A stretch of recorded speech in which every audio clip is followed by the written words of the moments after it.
As students, some of you are students tonight, others are not, but you'll know if you're not.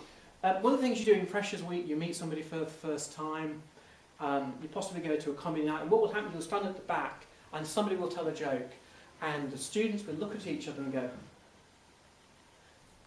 are you laughing with me at the same thing? Because if you're laughing with me at the same thing, we can probably be friends.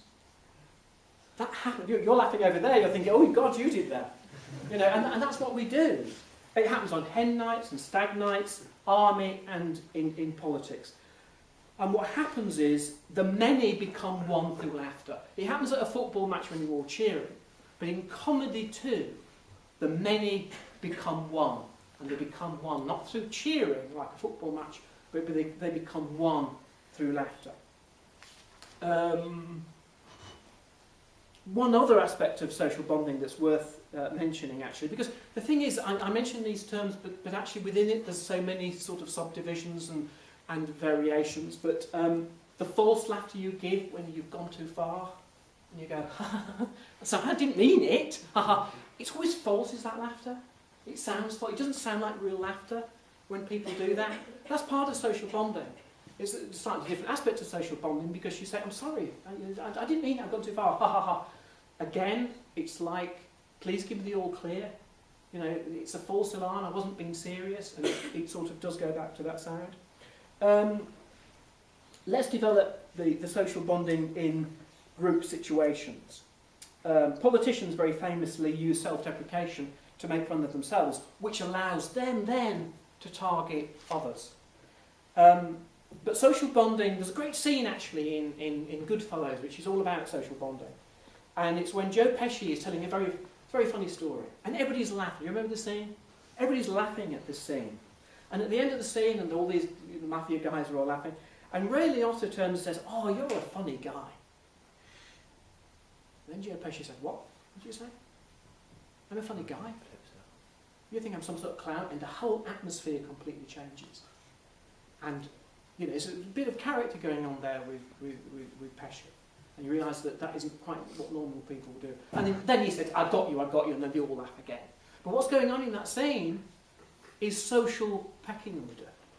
Joe Pesci is establishing where he is and actually essentially keeping Ray Liotta down. It's a very good example of sort of seeing social bonding with laughter. In a group situation then, if you're with friends on a night out, whether it's a hen night or a stag night or any sort of night, you can make fun of your friends. That's part of the deal when you're a group.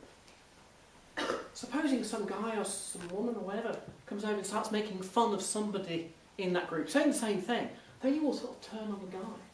Because the basic principle is it's okay to make fun of the people in your group, but not from outside. This takes us on to a much bigger principle. Blacks tell jokes about blacks. Gays tell jokes about gays. Jews about Jews. But to what extent, this is really a question, to what extent is it the joke that matters over who is telling it? Personally, I think there's the logic of not being able to tell the same joke even though you're an outsider. If you were inside the group, you could tell it. But if you're outside the joke, you're not outside the group. You're not somehow not allowed to tell it. I find that illogical, but some people find it morally objective. Probably my favourite comedian is a guy called Jerry Sadovich, who tells jokes about everybody, and vicious and horrible they are too. But we sort of give him. He never appears on television. It's too dangerous. But in Edinburgh, he's adored in Edinburgh, and all the comedians go, and he's fine about everybody, but and about himself too, and it's great. And I sort of prefer that really edgy side of comedy.